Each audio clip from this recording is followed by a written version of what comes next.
Olá, vamos buscar um pouco de paz para hoje? Nós continuamos na carta aos Colossenses, agora no capítulo 1, versículo 17. E diz assim: Ele é antes de todas as coisas, e nele tudo subsiste.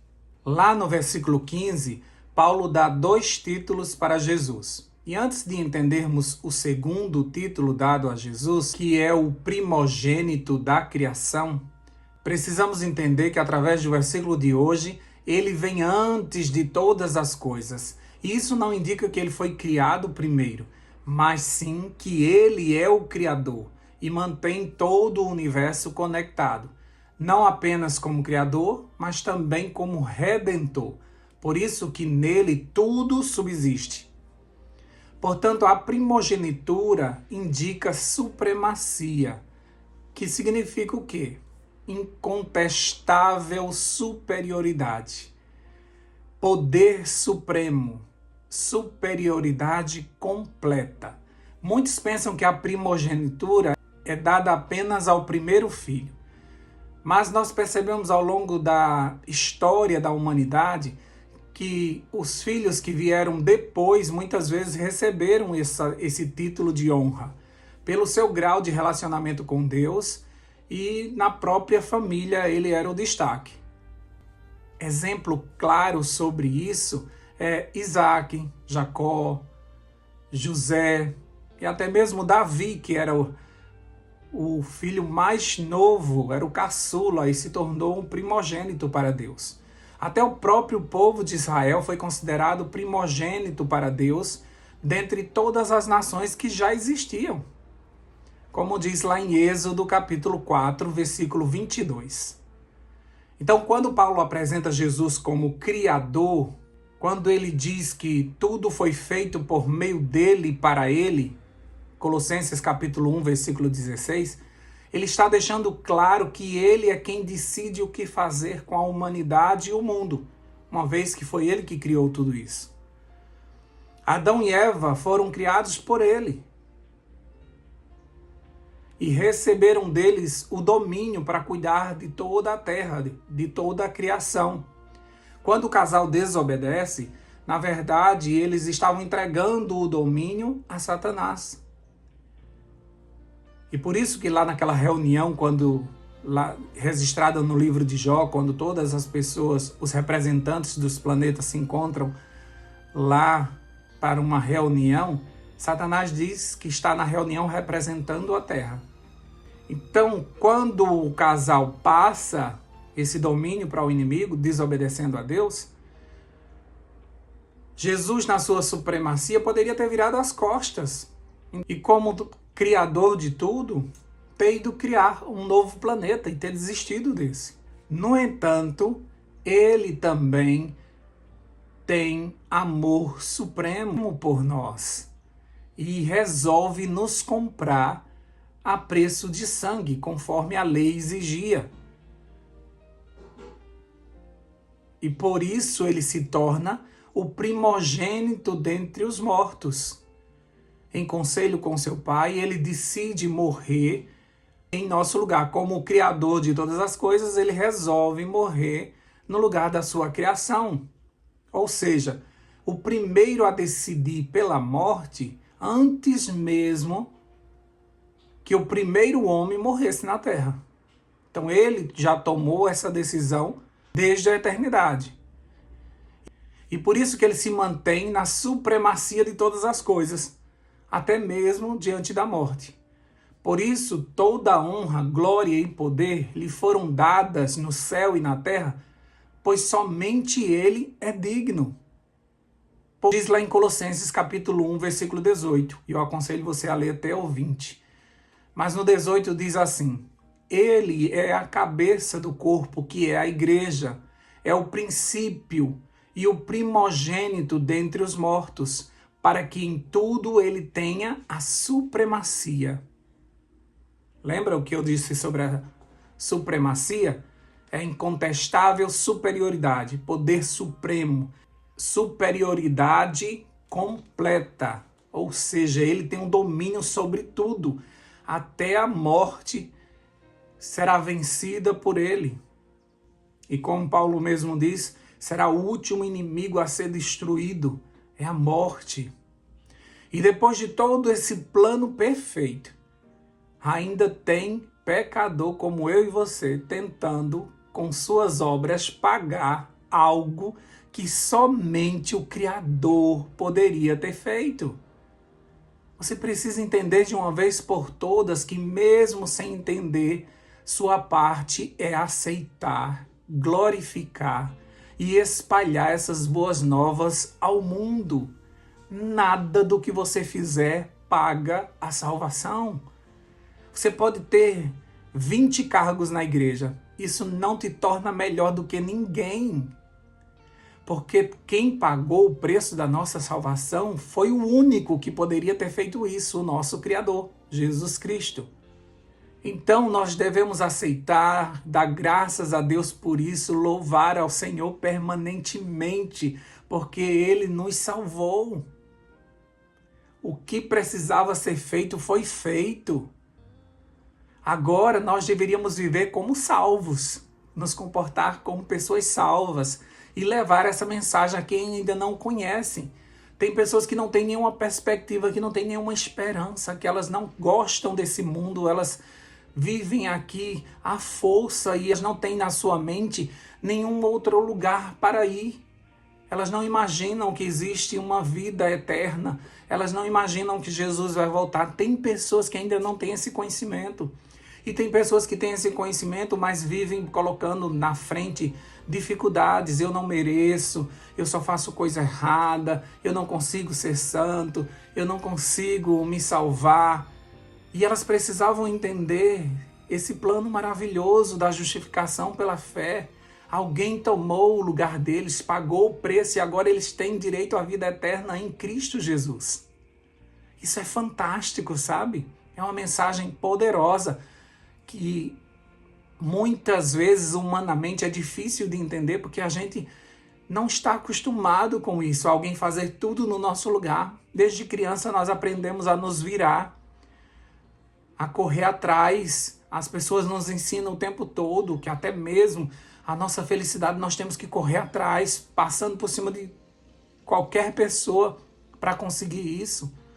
Então nós vivemos pelo nosso esforço, nós imaginamos que a feira só chega na nossa casa porque nós temos dinheiro para isso, porque nós trabalhamos para isso e nós conseguimos isso através do nosso braço. Essas pessoas elas não são dependentes de Deus, elas não conseguem ver bênçãos do Senhor diariamente, elas conseguem ver o seu esforço. Tem gente que está segurando a família toda, carregando a família toda nas costas, porque ela acha que a família só vai conseguir ter algum êxito por conta dela, que está se matando, sabe? Está dando a vida por essa família. E a gente coloca Deus de lado e por isso que nós conseguimos ver um mundo que está cada vez mais se esforçando para viver nesta terra e não podem contar com ninguém porque não tem um Deus para confiar. Tudo são conquistas, tudo são da sua sabedoria, tudo foram elas. Ah, meu casamento só está de pé porque eu faço isso, porque eu faço aquilo. O céu só dá honra e glória a Jesus. O céu nunca vai dividir a glória dele com você. O céu diz que Jesus é antes de todas as coisas. E só por causa dele e nele tudo subsiste. Se tira Jesus, tudo sai fora do lugar. Cria-se uma desordem. É por causa dele. Nós só estamos de pé por causa dele. Você só se acordou por causa dele. Você só se levantou da cama por causa dele. Porque se fosse por você, você estava deitado, prostrado. Você não se levantaria nunca mais. Ou você acha que teu corpo aguenta tudo o que você está fazendo com ele? É por misericórdia, é por graça. É um milagre atrás do outro para você estar de pé. É um milagre atrás do outro para você manter a sua fé. É Deus trabalhando no teu coração o tempo todo através do Espírito Santo. Se não fosse esse plano da redenção, nós éramos bichos. Nós estávamos agindo como bichos. Vocês estão vendo todos os noticiários, o que acontece, cada documento que é aberto. a gente descobre como o ser humano é podre, como o ser humano é terrível, como ele é mau. Então, quando você faz algo bom, é Deus puro em você. Porque de você mesmo, você só tem tendências para a carne. Nós merecemos a morte, mas Ele que nos criou, nos ama e disse que nós teríamos vida e trabalhou para isso, para que tenhamos vida. Se você entendesse a supremacia de Cristo, não somente nesse planeta, nesse universo, mas principalmente na tua vida, você mudaria os seus comportamentos, você entregaria a sua vida ao Senhor, você deixaria que o Espírito Santo trabalhasse com força na tua vida. Mas ainda existe muito Rogério dentro de mim, e muitas vezes eu prevaleço, e muitas vezes eu tomo decisões e me arrependo porque eu não consigo controlar essa minha carne. Como Paulo, eu esmurro o meu corpo, e mesmo assim, de vez em quando, mesmo Paulo sendo um grande missionário, um homem de Deus, cheio do Espírito Santo, de vez em quando a gente via sair de dentro dele o Saulo, aparecia o Saulo. E aí ele continha e pedia ao Espírito Santo para sustentar, para abafar aquele Saulo, e de repente aparecia Paulo, um homem transformado por Deus. É uma luta que nós temos dentro de nós, e Deus sabe disso, e usa de misericórdia para com você, porque Ele sabe que não é fácil lutar com duas naturezas, e por isso Ele está vindo para arrancar de você uma natureza carnal, e você vai ter somente uma natureza espiritual. Você imagina que fantástico será esse dia, quando você estiver na presença do Senhor na eternidade, e você não sentir vontade de pecar. E da tua boca não vai sair mais palavras duras. E dos teus pensamentos não vão sair coisas maliciosas.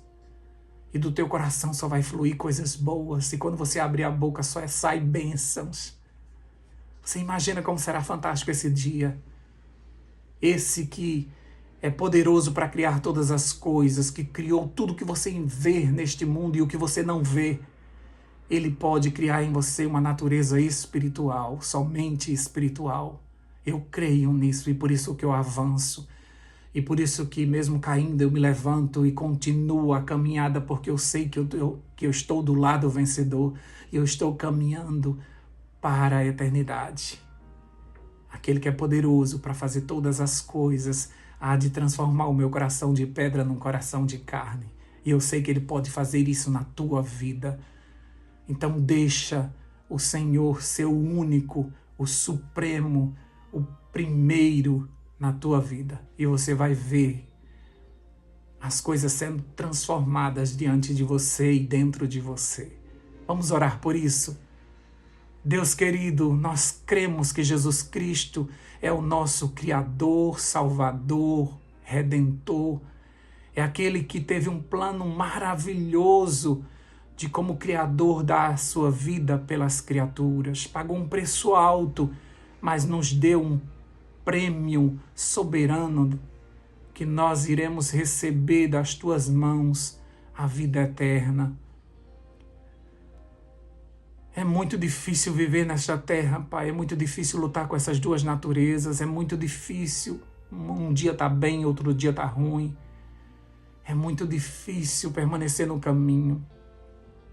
Mas é possível porque nós temos o Espírito de Jesus. É possível porque o Espírito Santo está nos transformando dia a dia. É possível porque o Espírito nos levanta a cada manhã. É possível porque o Espírito Santo nos dá desejo de estudar a Tua Palavra, de orarmos, de buscarmos as coisas do alto. Se não fosse o Espírito Santo, nós agiríamos como bichos, nós agiríamos por nosso instinto, segundo a nossa carne. Mas o Senhor, sabendo disso, o Senhor nos concedeu o Teu Espírito Santo. Ajuda o Teu povo, Senhor Deus, a mesmo sem compreender esse plano da salvação, aceitar, glorificar. Se nós entendêssemos a supremacia de Cristo, nós acordaríamos como os passarinhos louvando ao Senhor e iríamos dormir louvando ao Senhor. E todo louvor que nós te dermos será pouco perante o que o Senhor fez. Por isso que no céu o Senhor foi aplaudido.